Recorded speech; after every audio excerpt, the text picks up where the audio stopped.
So আমাদের next target হবে আগামী বছরের গ্রোথ যাতে ডাবল করতে পারি, 40% করতে পারি। এই বিষয়ে কিছু কথা বলতে চাই, কিছু প্ল্যানিং শেয়ার করতে চাই।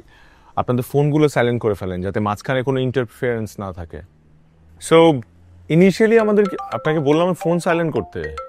স্যার আপনার ফোন। Excuse me. হ্যালো।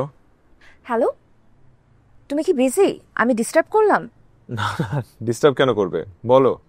আসলে অফিস আওয়ারে ফোন দিতে আমারও একটু হেজিটেট লাগছিল, কিন্তু কথা বলতে খুব ইচ্ছে করছিল, তাই ফোন দিয়ে দিলাম। তো হেজিটেশনের কি আছে, তুমি বলো, আমি ফ্রি আছি।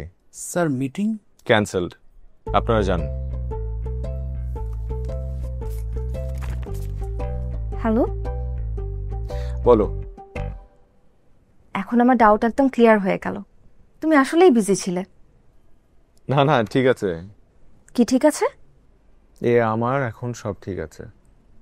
আগে কি কি বেঠিক ছিল? আগে আমার জীবনটা অসম্পূর্ণ ছিল নিজম।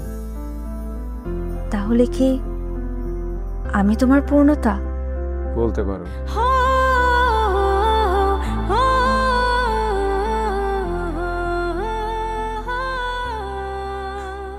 আচ্ছা, খাওয়ার সময় মোবাইলে তো কি খা না।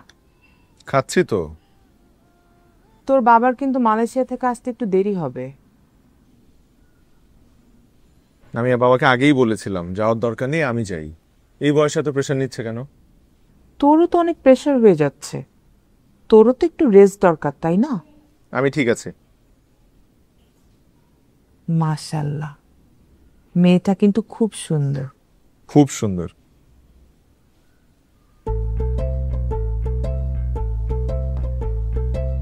কোন মেয়েটা? তুই কি মনে করিস আমি কিছুই জানি না? নীলু। আস্তে আস্তে, নীলুকে ডেকে লাভ নেই, নীলু বাসায় নেই। তুই কি করে ভাবলি নীলু এইরকম একটা বিষয় আমার সাথে শেয়ার করবে না? আর নীলুর পেটে কোনোদিন কোনো কথা থাকে?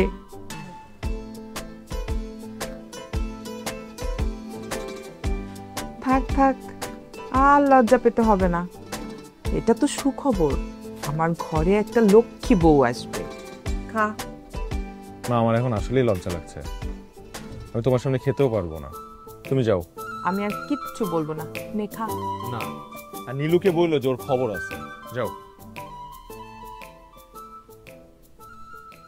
মেয়েটা কিন্তু সত্যিই খুব সুন্দর।